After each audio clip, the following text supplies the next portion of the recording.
이제 오늘 이 시간 우리에게 주신 하나님의 말씀입니다. 하나님의 말씀은 구약 성경 전도서입니다. 전도서 4장 7절에서 12절까지의 말씀. 제가 가진 성경은 구약 951면 내지 2면쯤에 있습니다. 전도서 4장 7절에서 12절까지 말씀, 우리 함께 교독하실 텐데 마지막 절은 한 목소리를 같이 합독하도록 하시겠습니다. 내가 또 다시 해 아래에서 헛된 것을 보았도다.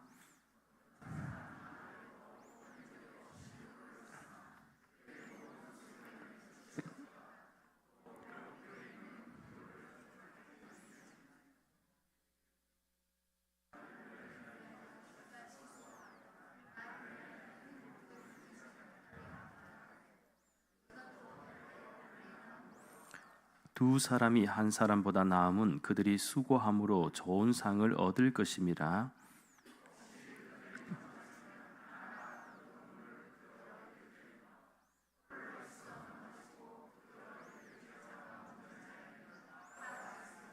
또 두 사람이 함께 누우면 따뜻하거니와 한 사람이면 어찌 따뜻하랴.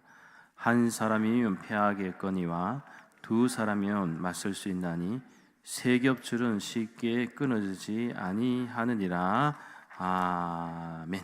오늘 이 시간에는 우리 김종명 목사님 더불어 사는 인생이라는 제목의 말씀으로 말씀을 전해주실 때 큰 은혜의 시간 되시길 바라겠습니다. 나오실 때 우리 할렐루야로 환영하겠습니다. 할렐루야.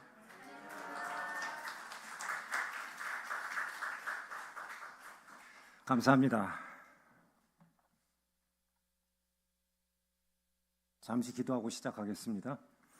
하나님 감사합니다. 우리 남강교회 과거에서부터 복 주셨고 또 이 시간에도 복 주시며 또 앞으로도 복 주실 우리 하나님, 오늘 이 주일 오후 예배를 통해서도 우리 복 주시는 하나님을 체험하게 하여 주옵소서. 예수님 이름으로 기도합니다. 아멘. 제가 좀 키가 커서 좀 조정을 좀 하겠습니다. 저는 이 자리에 올라왔는데 일단 지금 사명을 받고 올라왔습니다. 30분 안에 오늘 설교를 반드시 마쳐야 하는 사명을 제가 명받고 올라왔고요. 또 두 번째는 이 주일 오후 설교자는 상당히 어렵습니다. 굉장히 기술이 좋아야 합니다. 우리 당회장님보다도 설교를 잘해도 안 되고 그렇다고 해서 또 못해도 안 되는 아주 굉장히 절묘한 수준의 설교를 해야 하는 사명을 받고 또 제가 위에 올라왔습니다. 저는 캐나다에서 한 20년 전에 제가 캐나다로 들어갔는데 이 난민 아이들을 대상으로 하는 작은 이 선교 단체를 운영하고 있습니다. Peace Note Mission Center라는 곳이죠. 한번 아까 우리 홈페이지 제가 말씀드린 것 좀 띄워주시겠습니까? 사장 그렇죠. 올려주시면 네, 됐습니다. 부사진에서 이렇게 우리 젊은 친구들하고 발런티어를 모아서 주로 난민 아이들, 캐나다에 들어와 있는 미얀마라든지 소말리라든지 또는 아프리카, 요새는 또 중동 지역에서도 많이 들어옵니다. 아이들을 대상으로 한 사역을 제가 진행하고 있습니다. 우연히 제가 이 미얀마 아이들하고 연결이 돼서 이 사역을 시작했는데 우리 아이들이 많은 도움을 주었습니다. 아버지 혼자 하기 어려운 사역이었는데 제가 아들이 둘이 있고 딸이 하나 있는데 우리 삼남매가 가족이 참 한마음이 돼서 이 사역을 이루었죠. 그래서 저희들이 많은 은혜를 누렸는데 우리 가족은 늘 작은 걸 했는데 하나님이 늘 큰 것으로 보답을 해주시더라고요. 그래서 우리 하나님 늘 감사하는 마음으로 저희들이 살아왔습니다. 여기 쭉 좀 더 내려다 밑으로 내려주시면 우리 가르친 아이들이 한 700명 정도 되는 것 같고 한 200명 넘는 아이들이 발런티어로 섬겼고 그 지역에 30여 조직하고도 연계시켜서 일들을 저희들이 해왔습니다.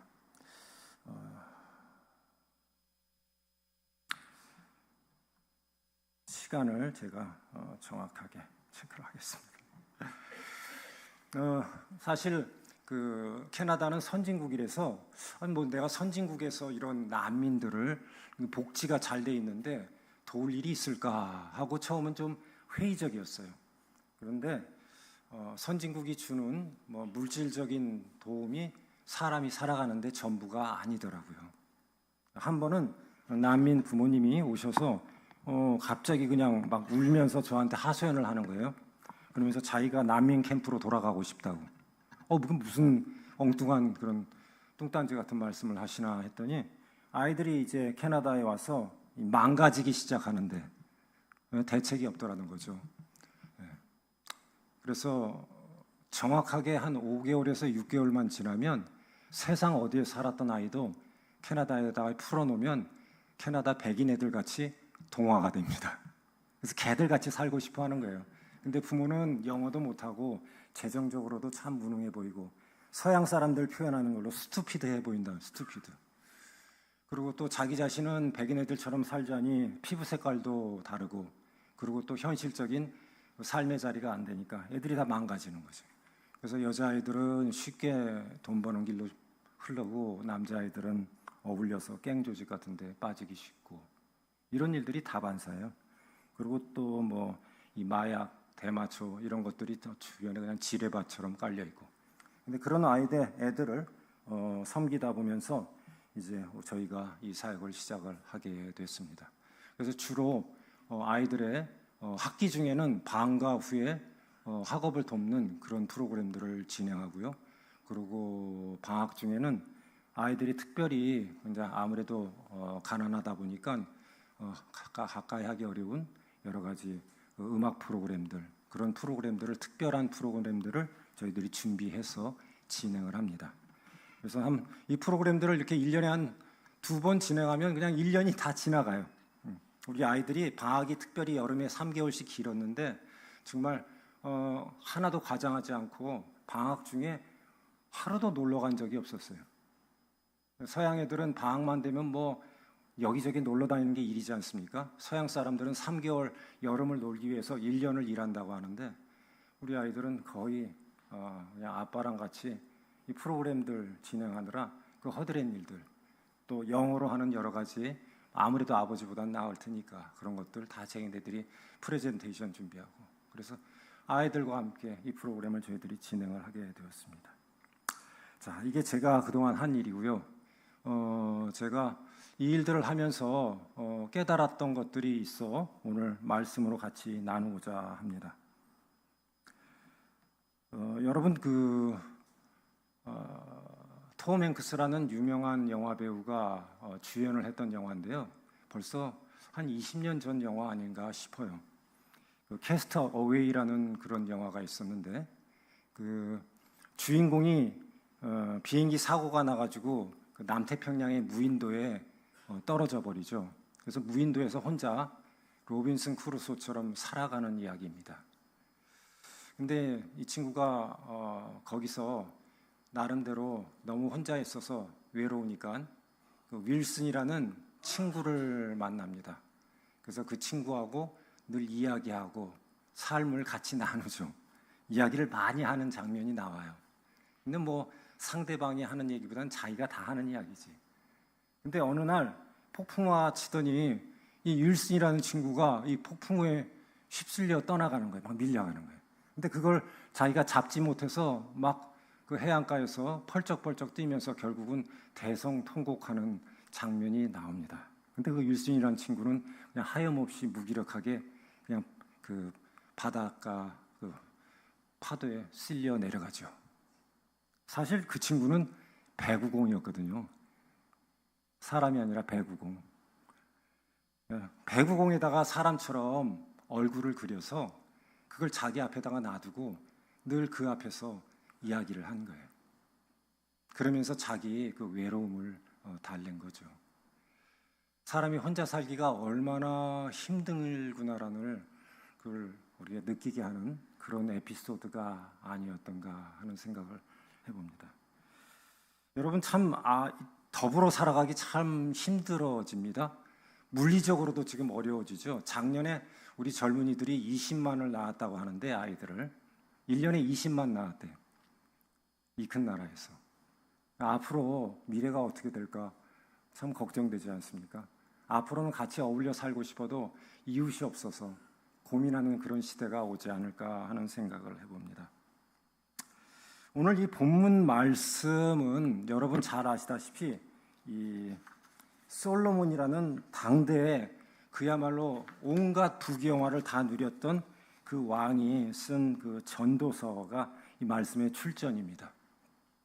근데 이 전도서는 뭐 여러분도 아시다시피 인생의 걸 다 누리고 나니까 마지막에 허무하더라라는 그런 내용이 전도서의 흐름이다라는 얘기는 이제 우리 크리스찬들이 상식적으로 알고 있는데, 오늘 본문 내용은 그런 전도서의 전체적인 분위기하고는 다르게 상당히 긍정적인 그런 내용입니다. 삶의 의미를 굉장히 긍정적으로 표현하고 있죠. 그래서 현대인들이 이 삶 속에서 누리는 허무함이나 허탄함을, 또 홀로 있음으로 말미암아 겪는 외로움들을 어찌 극복할 수 있을까라는 이야기들을 오늘 본문에서 설명하고 있죠. 요새 사실 이 가정마다 이 금쪽이들이 많지 않습니까? 금쪽이, 외아들, 외동딸들이 많아요. 그러다 보니까 얼마나 자라면서 금이야 오기야 이렇게 기르는지, 뭐 부모가 벌어서 그 모든 것으로 이 아이들한테 총력을 다 기울이니까 뭐 하나밖에 없는 아이들을 얼마나 귀히 기르겠습니까? 근데 이 통계에 보면 이렇게 부모의 이 전폭적인 후원을 입은 이런 이 외동 아들이나 딸의 이 만족도가 생각보다 그렇게 높지 않다고 합니다. 네. 사회적으로 특히 이 나홀로 이렇게 홀로 자란 이런 세대들은 보면 이 토탈리티가 부족하다고 하잖아요. 그러니까 전체를 어우르는데 바라보고 전체 가운데서 자신의 자리를 이렇게 생각해보는 그걸 토탈리티라고 부르는데, 그런 전체성, 그런 사회성이 굉장히 부족하다라는 얘기를 하죠. 근데 이게 갈수록 지금 더 심해요. 직장에 있는 친구들 얘기 들어보면 더하대. 옛날에는 이 팀을 구성하면 서로 팀장이 되려고 막 기를 쓰고 달려들었는데, 지금은 팀장을 서로 안 한다고 한다는 거죠. 그래서 결국 울며 겨자 먹기로 팀장을 맡는 이런 기가 막힌 일들이 직장에서도 벌어지고 있다는 거예요. 월급을 더 준다고 그래도 안 하겠대. 그래서 참 우리가 이 땅에서 남들과 더불어 살아간다라는 거, 남들과 더불어 살아가는 능력, 이게 갈수록 귀하게 느껴지는 시대입니다. 사실 우리 살아가는 데 있어서 이 타인하고 더불어 사는 이 삶의 의미를 가르치는 게 이게 참 중요한 덕목인데, 특히 이 우리 교회, 여러분 이 교회는 하나님이 특별히 공동체로서 세우셨잖아요. 예수님께서 피로 사신 공동체, 나 혼자 잘 먹고 잘 살라고 세운 공동체가 아니라 더불어 어우러져서 살아가라고 세우신 게 이 공동체 아닙니까? 방금도 우리 그 영상에 나오는 거 보니까 한 사람이 만나서 공동체를, 가족을 이루고 공동체를 꾸려나가는, 더불어 살아가는 삶의 과정이 쭉 흘러나왔는데, 우리 교회는 더더욱이나 그 의미를 귀히 여길 수밖에 없는 자리에 서 있는 사람들이에요. 그래서 나 이외에 그 누구하고 이렇게 더불어 살아가는 게 얼마나 유익한가, 값진가를 우리는 이 신앙생활을 통해서 교회 안에서 체험하고 누려야 한다라는 거죠. 근데 오늘날 이 교회가, 이렇게 더불어 살아가야 할 교회가 이 세상에서 여러 가지 오해를 많이 겪고 있어요. 굉장히 독선적이고 그야말로 이 혼자 살아가는데 익숙한 집단이 되어가고 있다라는 거죠. 그래서 우리 이 개신교가, 특히 이 카톨릭은 뭐 둘째치고 우리 개신교가 이런 공동체성을 갈수록 잃어가고 있는 거예요. 세상 사람들 사이에 교회가 들어가면 사람들이 마음도 편해지고 의지하고 싶어지고 함께 저 사람하고 이렇게 어울리고 싶어져야 되는데, 오히려 물에 기름 섞인 듯이 지금 교회가 그런 자리매김을 하고 있다라는 거죠. 제가 직장 생활했을 때 일입니다. 한 번은 하도 막년에 하면 2차로 가면 술고래들이 되니까 너무 괴로워서 제가 LG정이 호남정리에 있었는데 1차 회식을 끝마치고 이제 그때는 그 호텔 나이트클럽 같은 데서 차가 와서 이 막년에 하는 직원을 치러 갑니다. 그러면 그냥 꼼짝없이 끌려가는 거예요. 자기 의사하고 상관없이. 근데 제가 화장실 갔다가 숨어가지고 그 차를 안 탔어. 그리고 나는 집으로 나와버렸지. 근데 그날 끝나고 다음날 출근을 했는데 분위기가 싸하더라고요. 아, 이거 내가 그날 도망 나온 게 걸려서 혼쭐이 한번 날 것 같다, 부장님한테. 근데 그게 아닌 것 같아. 가만히 보니까 동료가 안 보여. 제 동료, 입사 동료가. 근데 그 친구가 병원에 갔다가 왔더라고요. 보니까 얼굴이 여기서 왼쪽이 칼이 이렇게 칼집이 거져서. 그래서 무슨 일이 일어났나 했더니만 아무도 몰라. 왜?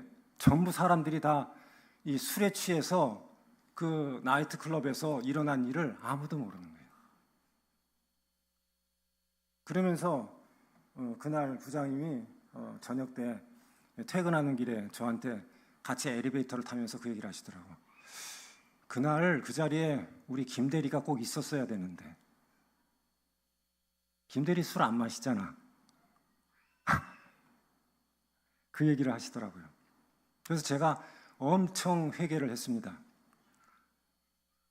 여러분, 우리 크리스천들이 어떻게 했었든 끝까지 이 세상 속에서 살아남아야 돼요. 그죠? 근데 세상 속에서 아무리 내가 사람이 저 사람 보기 싫고 싫어도 같이 어울리고 끝까지 버텨야 되는 거예요. 그래서 제가 젊은이들한테 늘 그 얘기합니다. 직장에서 회식 문화 때문에 괴롭습니다 하면 저는 그렇게 얘기해요. 너 끝까지 가서 버텨라. 지하 2층, 지하 3층까지 갈지라도 끝까지 버티라고. 그래서 거기서 장렬하게 전사해라. 세상에서 우리 크리스찬들이 우리 크리스찬으로서의 삶을 드러내는 거 참 어렵습니다. 여러분, 굉장히 어려워요. 거기에는 희생이 따르고요. 또 그만한 대가를 치러야 됩니다. 그래야 세상 사람들이 우리 크리스찬들을 가까이 하지 않겠습니까? 그렇죠? 오늘 이 본문 말씀에 보면 참 중요한 얘기를 합니다. 우리가 세상 속에서 요새는 갈수록 혼자 살아가는 능력을 극대화하는데 사람들이 총력을 기울입니다. 그래서 아이들이, 젊은 친구들이 혼밥, 혼술 이런 거 되게 잘해요. 혼자 밥 먹어도 전혀 이상하지 않아. 식당에 들어가서 더불어 심지어 혼자 술을 마셔도 이상하지 않은 이런 젊은이들이 지금 우리 사회에 곳곳에 생겨나고 있어요. 근데 오늘 성서 말씀은 말씀하십니다. 이렇게 혼자 살아가는 것이 얼마나 무익한 노고인지, 얼마나 이게 참 세상에서 어리석은 일인지를 오늘 성서 말씀은 이야기하고 있습니다. 세상은요, 여러분, 갈수록 사람들을 찢어 놓습니다. 제가 LG정에 있는 친구가 이 김치 냉장고를 개발해가지고 판매하는데, 야, 이거 어떻게 하면 많이 매출을 올려야 될 것 같냐? 그러더니 하는 얘기가 그래요. 사람들이 혼자 살게 다 갈기갈기 찢어놓으면 되지. 왜냐하면 혼자 사는 가정마다 냉장고는 하나씩 다 필요하니까. 5인 가족이 같이 뭉쳐 살면 냉장고 한 대만 팔리는데 이 5인 가족이 이게 찢어져 가지고 한 3가구로 나눠 살면 냉장고가 3대가 팔리는 거예요. 세상은 그렇게 돌아갑니다. 그래서 세상 속에서는 갈수록 사람들이 분리해서 핵가족으로 살아가는 걸 기대하죠. 근데 하나님은 그렇게 말씀 안 하십니다. 여러분, 혼자 살면서 돈 벌어서 무슨 의미 있냐라는 말씀을 하시잖아요. 오늘 읽었던 성서 말씀에 그게 얼마나 허무한 일인지. 한때는 부부가 결혼해서 그 자식 안 낳고 저들의 그 사회 그 자아 실현을 위하는데 가진 이 재정을 쏟아붓는 일을 아주 선진국형 삶의 모습인 양 착각하는 적이 있었어요. 딩크족이라고, D-I-N-K, Double Income No Kid. 이 딩크족이 있었는데 이 애들 안 낳는 부부지. 근데 오늘날 그 딩크족이 지금 이제 50이 넘어갑니다. 처음 딩크족이 생긴 지. 근데 이들의 삶이 얼마나 황량한지요. 다들 후회하고 있어요. 애들 같지 않은 것들을. 일찍이 이 말씀을 알았으면 그리하지 않았을 텐데. 그래서 사람들은 우리 더불어 살아가는 이 삶의 의미를 이제 하나님 말씀을 통해서 더 체험하고 깨달아야 되는 거죠. 우리 크리스찬 같으면 누구나 알고 느껴야 하는 것 아니겠습니까?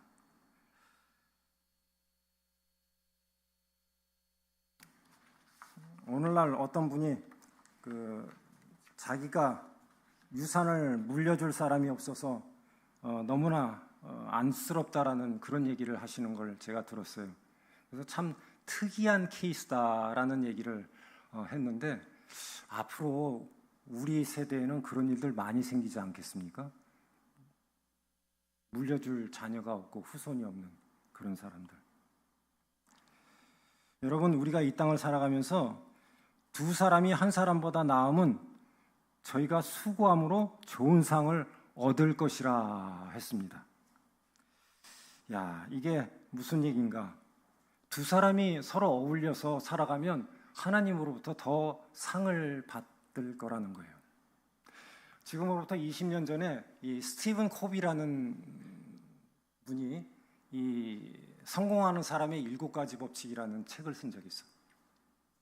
아주 많이 팔렸지. 내 직장 생활할 때 정말 다 사서 봤어. 그분이 크리스찬인데 자녀를 많이 뒀죠. 7명인가 9명인가 친자로 그렇게 뒀던 사람인데 그분이 이 책을 썼어요.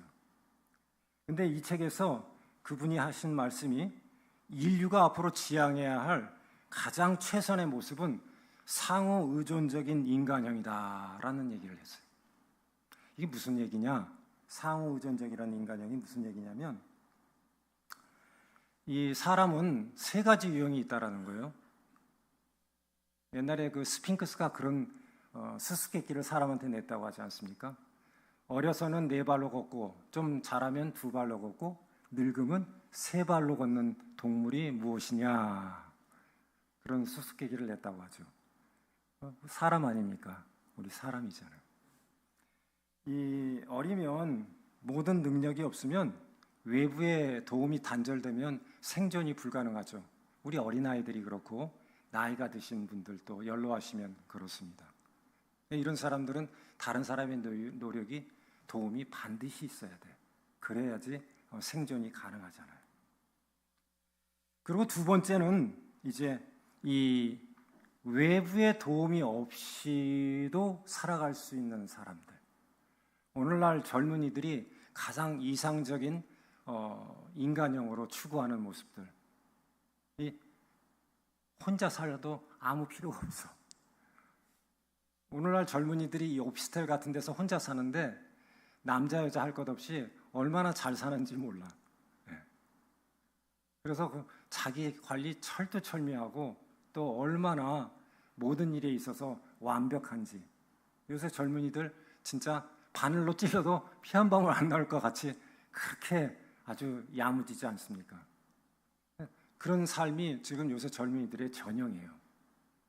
그래서 결혼도 다들 이제 늦게 해요. 왜? 자기 그 삶의 성취 동기가 워낙 강하다 보니까 결혼도 다 뒤로 미루는 거예요. 결혼을 미루는데 뭐 자녀 갖고 뭐 이런 문제들은 뭐 더더욱이나 머릿속에 안 들어있는 거죠. 그래서 이 친구들은 그러한 자신의 능력을 검증받고 그렇게 혼자 살아갈 수 있는 사람이라고 인정받는 걸 최고의 가치로 여겨요. 저도 학교 다닐 때 보면 그런 친구들 있었습니다. 학교에서 잘 어울리지 않아요. 근데 혼자 이렇게 어디 연구실 같은 데 처박혀 있으면 얼마나 일을 잘하는지 몰라. 집중력도 탁월하고 머리 두뇌도 좋고. 그래서 참 기가 막히게 일들을 해내요.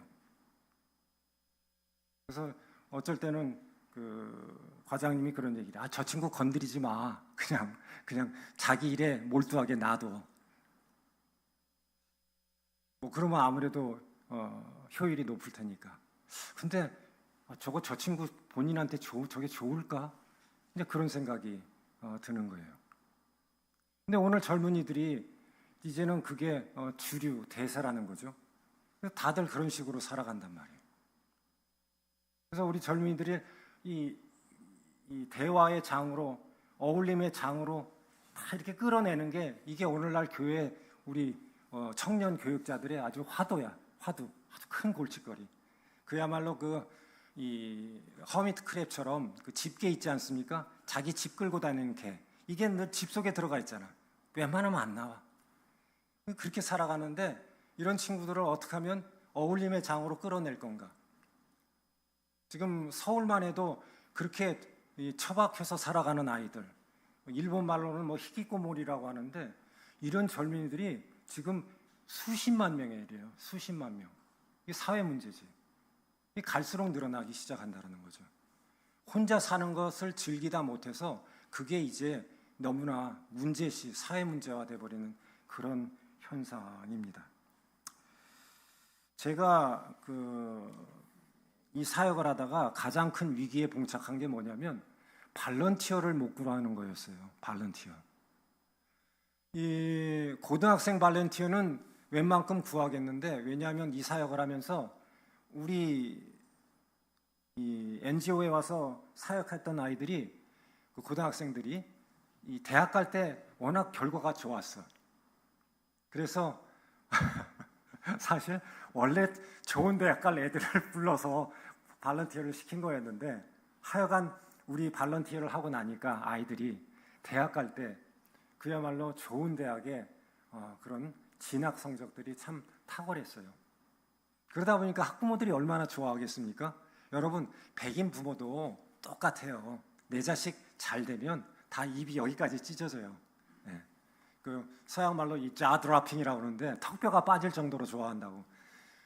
그렇게들 다 좋아합니다. 근데 이 고등학교 발런티어는 어떻게 그렇게 해서 구하겠는데, 대학생 발런티어를 구하려니까 갈수록 어려운 거예요. 갈수록. 그래서 제가 있는 워털루라는 동네에도 이 워털루 공대라는 아주 세계적으로 유명한 엔지니어링 이 전문 대학이 있었는데, 이 대학교에 애들을 좀 구하고 싶은데 애들이 너무 바빠. 여기는 코앞이라고 해서 방학 때는요 직장에 가가지고 뭐라 그럴까 견습생처럼 일을 하는 프로그램이 있어요. 그리고 이제 월급을 받아요. 그러니까 아이들이 되게 좋아하지. 방학 중간에 돈도 벌고 자기가 가고 싶은 회사에 미리 가서 이 경험도 쌓을 수 있고. 그래서 이 코앞을 하니까 아이들이 방학이 없어. 엄청 바쁩니다.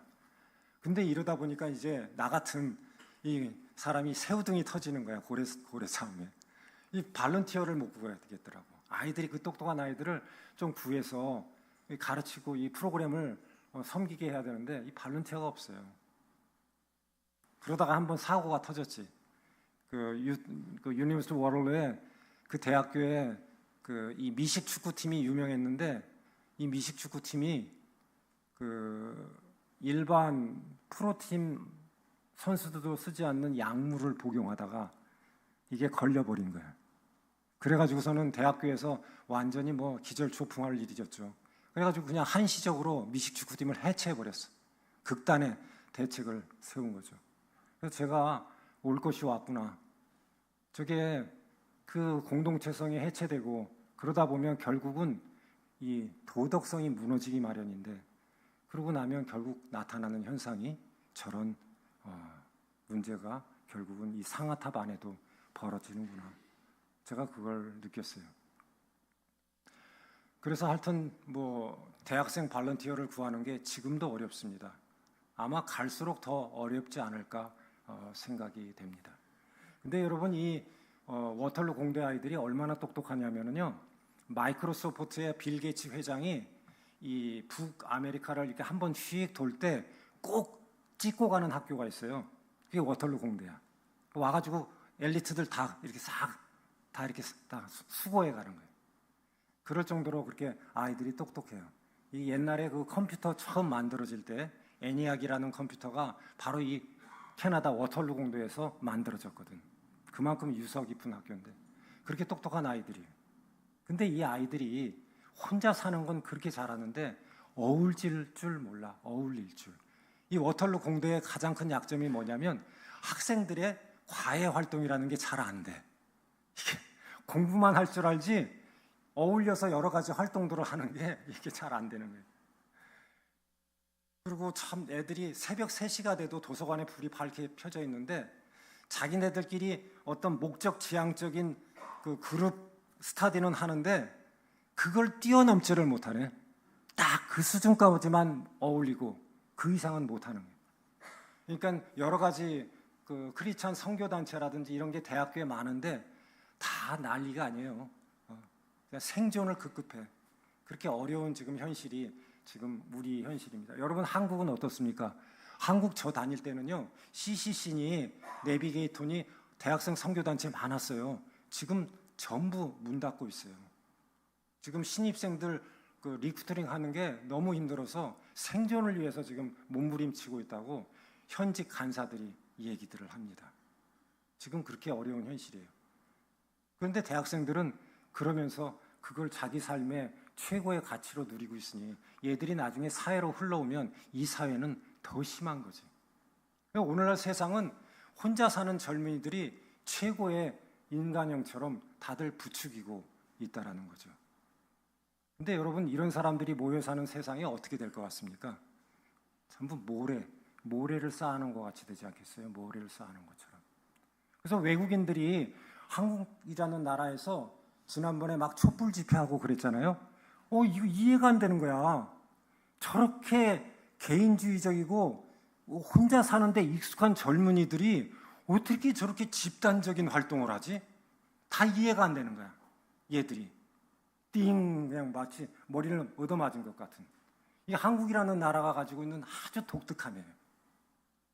그래서 저는 한편으로는 그런 이 세상 속에서의 모습을 보면서 아직은 뭔가 우리가 살아남을 희망이 있구나. 뭔가 아직 우리가 이 공동체성을 회복할 수 있는 희망이 있겠구나 하는 생각을 해봅니다. 근데 여러분 우리 크리스찬들이 거기에 머무르면 안 되잖아요.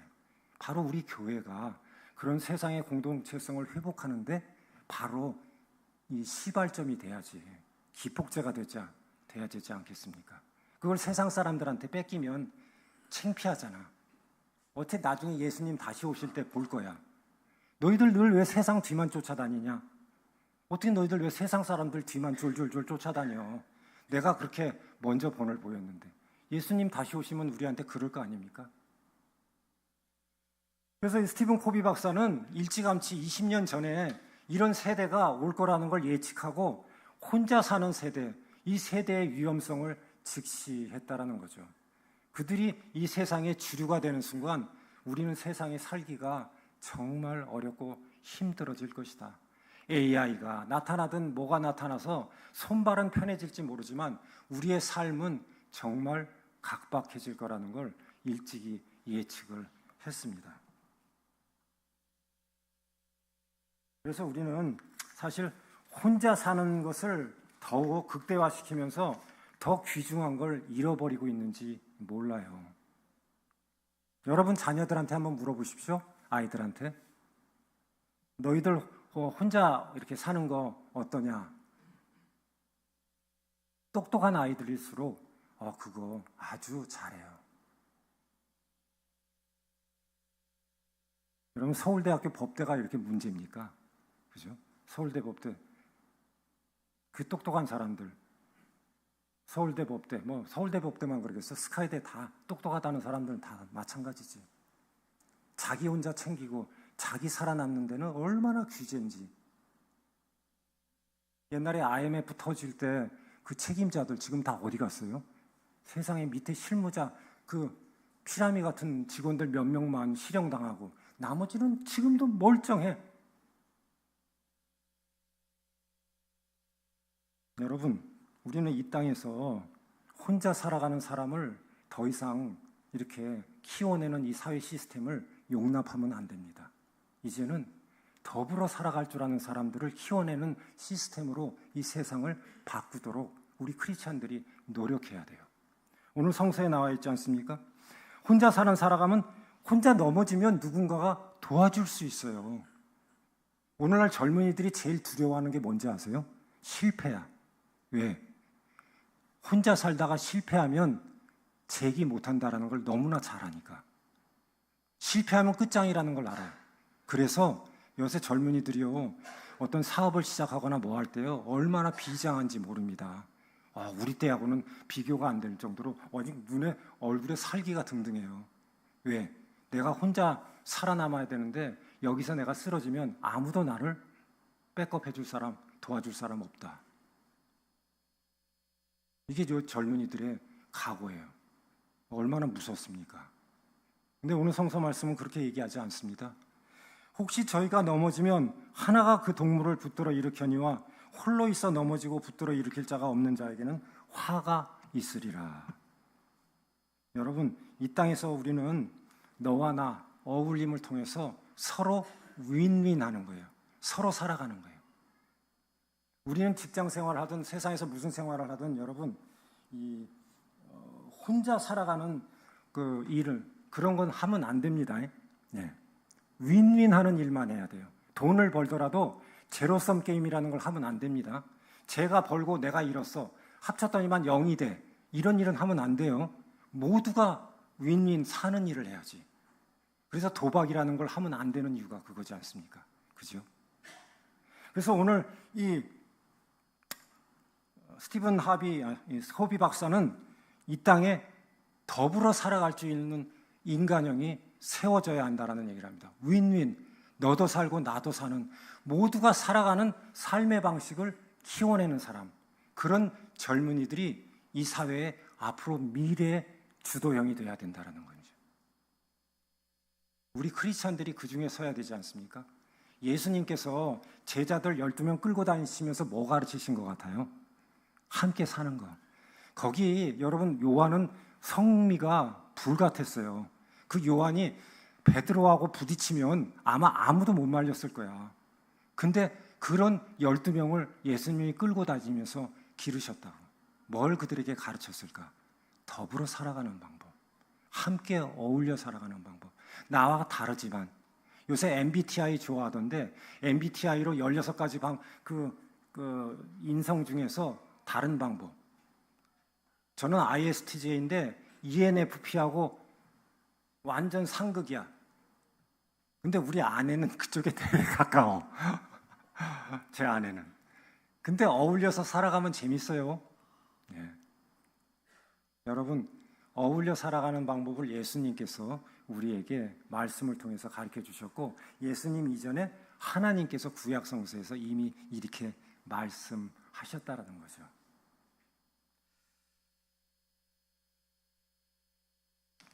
제가 아까 마당에서 화장실을 쓰고 있는데 마당에서 애들이 막 소리를 지르더니만 화장실로 쳐들어왔어. 그래서 화장실을 물바다로 만들어 버렸어. 풍선을 이용해가지고. 근데 그 애들이 얼마나 귀엽습니까? 얼마나 귀중합니까? 여러분 지금 애 하나가 얼마나 귀한지 아세요? 얼마나 귀한지 몰라요. 그 아이들 하나하나가. 어느 순간 그 아이들의 소리 지르고 노는 모습이 우리 눈에서 사라질 때 나는 그거 상상만 해도 끔찍해. 여러분 좀 있으면 손주들 많이 이미 손주들 많으시잖아요. 여러분 그 아이들의 그 웃는 소리가 사라지는 그날을 한번 여러분 상상해 보세요. 저는 그것처럼 무서운 악몽이 없을 것 같아요. 여러분 아이들이 같이 어울리며 함께 살아가는 삶의 자리가 어디 같아요? 아이들의 놀이터예요, 놀이터. 그 레피지 아이들이 캐나다에 와서 백인들이 노는 놀이터에 얼씬도 못 하더라고. 근데 애들이 놀 곳이 없으니까 지들끼리 이상한 데 가서 놀아. 그래서 걔들 불러다가 아니야, 여기 와서 놀면 돼. 근데 다만 부모님이 함께 있어야 되겠지. 그 놀이터의 룰이거든, 서양에. 아이들이 어울려 놀 수 있는 그 놀이터가 아이들의 바로 인성이 개발되어지고 길러지는 더불어 살아가는 삶의 자리가 되는 거예요. 여러분 우리 많은 제너레이션 중에 제일 나약한 제너레이션이 이 어린아이하고 옛날에는 지금은 많이 다르지만 여자였어요. 그래서 성서에서도 과부와 객과 어린아이와 그 다음에 여성을 늘 예수님이 챙기셨던 거잖아요.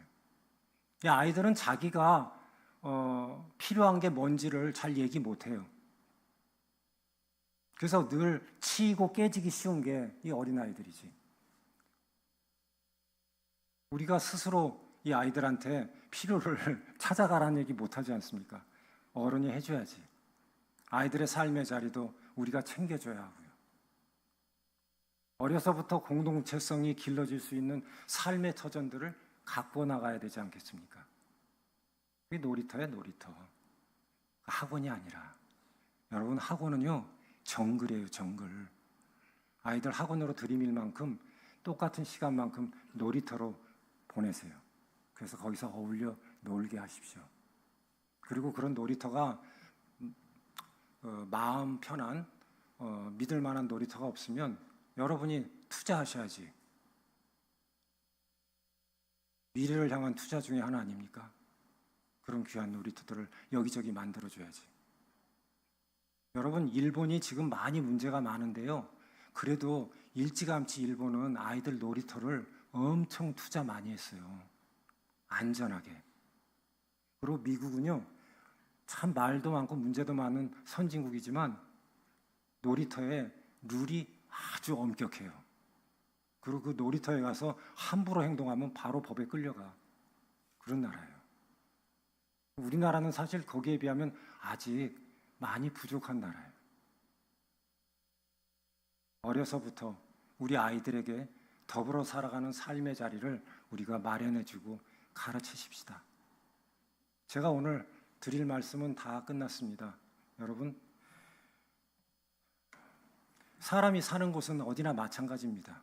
한국도 그렇고요, 캐나다도 그렇고요, 다 마찬가지입니다. 사람이 살아가는 원리는 다 똑같습니다. 우리 성서 말씀이 바로 사람이 살아가는 원리 아니겠습니까? 이 말씀을 여러분이 듣고 깨달았으면 마음에 담고 있다가 뭔가 실천할 방법이 있으면 하십시오. 그게 물질이든 여러분의 손발의 섬김이든. 기도하십시다. 하나님, 감사합니다. 늘 저희들 하나님 은혜 가운데 살아가는 삶의 자리를 허락하여 주심을 감사합니다. 우리는 이 땅을 살아가면서 그저 홀로 사느라 나 하나 목숨 부지하느라 늘 급급하다가 인생을 다 허비했습니다. 그러나 바라건대 우리 하나님께서 또 예수 그리스도께서 이 땅에 공동체를 세우시고 교회를 세우셨으니 이제는 이 공동체 안에서, 이 교회 안에서 어울려 살아가는 참 인생을 누릴 수 있게 하여 주옵소서. 그리하여 세상 가운데서 사는 삶이 더욱더 아름답고 값지고 참으로 즐겁고 기쁨을 맛보아 누리게 하여 주옵소서. 예수님 이름으로 기도합니다. 아멘.